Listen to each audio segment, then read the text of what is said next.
नमस्कार, मैं रविपाल। बिहार का दंगल शुरू हो चुका है क्योंकि हाल ही में राहुल गांधी जब बिहार में आए तो उनके ऊपर बीजेपी पार्टी के जो भी नेता हैं उन्होंने एफआईआर दर्ज कर दी। क्यों एफआईआर दर्ज की? कि आप बिहार में इस तरह से नहीं आ सकते। अब ये उनका बयान है। अब मैं ये इसलिए बता रहा हूँ क्योंकि यहाँ पे नरेंद्र मोदी भी रैली करने आ रहे हैं 30 मई को। उससे पहले भी नरेंद्र मोदी ने रैली की। और अब क्या हुआ है, जब से ऑपरेशन सिंदूर हुआ है तो उसके बाद से बीजेपी ने तिरंगा पार्टी निकाली। ये सब इसलिए मैं आपको बता रहा हूँ ताकि आप समझ जाएं कि बिहार का चुनाव नज़दीक है और चुनाव को अपना बनाने के लिए इस तरह से रैलियां, इस तरह से बयान दिए जा रहे हैं। मैं कटिहार जिले में मौजूद हूँ और कटिहार जिले की प्रणपुर विधानसभा है। यहाँ से वर्तमान में बीजेपी की विधायिका है, महिला है। तो अब मेरा काम ये होता है कि यहाँ लोगों से समझें कि वो क्या चाहते हैं, क्योंकि पिछले 15 साल से नीतीश की सरकार है। और अब क्या हुआ कि 4-5 लोगों ने यहाँ पे दावे कर दिए कि अगर नीतीश यहाँ से जाते हैं तो हमारी राजनीति होगी। उसमें सबसे पहले तेजस्वी यादव, उसके बाद से चिराग पासवान, फिर इसके बाद से प्रशांत किशोर। इस तरह से जो 4-5 लोग हैं वो ये कहते हैं कि अब नीतीश जब जाएंगे तो हम बिहार पे राज करेंगे। बहुत से लोग हैं यहाँ पर, इनसे यहाँ की राजनीति के बारे में समझेंगे। इसके बाद एक चीज़ और समझेंगे, क्योंकि हाल ही में जब राहुल गांधी आए तो उनके साथ लगभग 120 लोगों पर केस हुआ। उसमें 100 लोग जिनके बारे में बताया नहीं गया कि कौन से लोग हैं, लेकिन 20 लोगों में जो राहुल गांधी शामिल है तो उनके बारे में बताया गया। तो लोगों तो समझेंगे यहाँ पे राजनीति के बारे में, और ताकि मैं बिहार को बेहतर समझ सकूँ। कैसे हैं? नमस्कार, कैसे हैं? ठीक है। अब पहले तो मुझे अपना नाम बताएं। मेरा नाम तो मजीदुद्दीन है, मोहम्मद मजीदुद्दीन।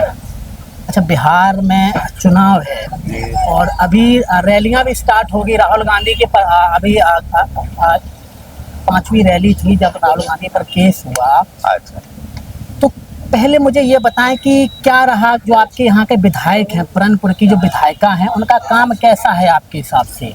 हमारे हिसाब से सही काम है। भद्दी टिप्पणी की है, इस पर आप लोग क्या, इस पर आप लोगों की क्या सोच है? वो जो एमपी साहब थे वो गलत बयान दिए। नहीं, कर्नल सोफिया के अगेंस्ट में जो बयान दिए वो गलत बयान दिए। उस पर तो अभी एफआईआर वगैरह पूरा देश विरुद्ध वगैरह, घर में उसका काली तक मतलब पोता जा रहा है कांग्रेस के थ्रू।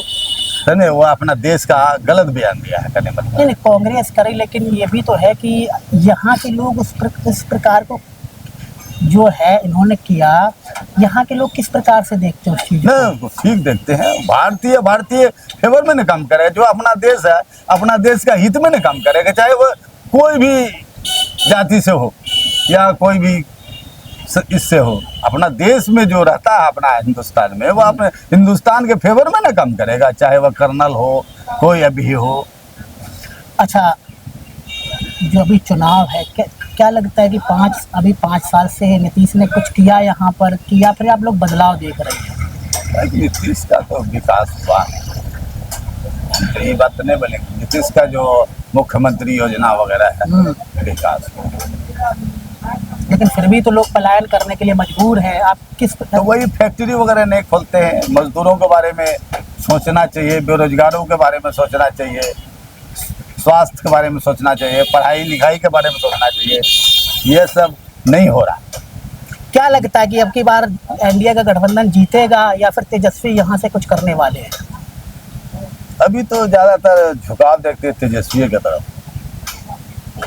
लेकिन लोग ये भी बता रहे हैं कि जो प्रशांत किशोर हैं, बयान तो कुछ भी देते हो, लेकिन वो तो लोग ये कह नहीं चलेगा। लोग ये अब कुछ पहले ओबीसी भी आए थे, पूरा प्रोफेंस वगैरह देते थे, उसका नहीं चला तो प्रशांत किशोर का क्या चलेगा? कुछ नहीं चलेगा। फंडिंग कहाँ से आ रही है? बात तो सब तो जानवे करते हैं। फंडिंग प्रशांत किशोर का फंडिंग कहाँ से आ रही है, क्या बताएगा? एक बिहार के लोग क्या सोचते हैं इस बारे में? एक मैं बिहार के अच्छे खासे वोटर से समझना चाहता हूँ, प्रशांत किशोर की जो फंडिंग है कहाँ से आ रही है? तो सब समझ रहा है कि उसका फंडिंग कहाँ से आ रही है। फिर भी बता, जैसे ओबीसी का जहाँ से फंडिंग आ रही थी वैसे उसका भी फंडिंग आ रही है। बात समझिए। स्पष्ट हम लाइन पर काहे बोलेंगे? नहीं, कौन दे रहा है? किसी- RSS दे रही है, नाम हम BJP दे क्यों रही है। लेंगे? हम नाम क्यों लेंगे? तो आप लोग मीडिया वाले हैं, आप लोग सब समझते हैं कि ये प्रशांत किशोर का फंडिंग कहाँ से आ रहा है। अच्छा, कितनी सीटें निकालने के चांस है? क्योंकि प्रशांत किशोर आजकल बड़े बड़े अखबारों में जब अपने पोस्टर निकलवाते हैं तो वो ये कहते हैं कि जब नीतीश जाएंगे तो बिहार की दावेदारी मैं करूंगा। तो क्या ये सही है? ना, ऐसा ही नीतीश कुमार भी अपना विकास का काम किए हैं। ऐसा बात नहीं कि मुख्यमंत्री योजना बहुत तरह की योजनाएं वगैरह किए हैं। और बशर्ते कि इन लोग का जो कमजोरी यही है कि इन लोग का जो है पढ़ाई, बेरोजगारी, आज जो प्लान चल रहा है ये सब को रोके, कहीं कहीं फैक्ट्री बना दे बिहार में तो कम से कम यह सब कम जाए तो फिर। अच्छा, मेरा लास्ट सवाल आपसे है कि तेजस्वी अकेले चुनाव अगर लड़े तो बेहतर है या फिर कांग्रेस के साथ जिस प्रकार से पिछला गठबंधन था उस प्रकार वो लड़े तो बेहतर होगा? बेहतर तो संगठन से लड़ने से बेहतर होगा, अकेला लड़ने से तो मार खाएगा। अच्छा, यहाँ की सीट किसके खाते में जाए? पुरनपुर की सीट किसको मिलनी चाहिए तो जीत जाएगा, कांग्रेस या फिर तेजस्वी? नहीं, यहाँ तो तेजस्वी को, कांग्रेस के बारे में जो बता रहे हैं यहाँ तो सीट कांग्रेस से, ये आरजेडी निकाल सकता है। आरजेडी निकाल सकेगा, ठीक है।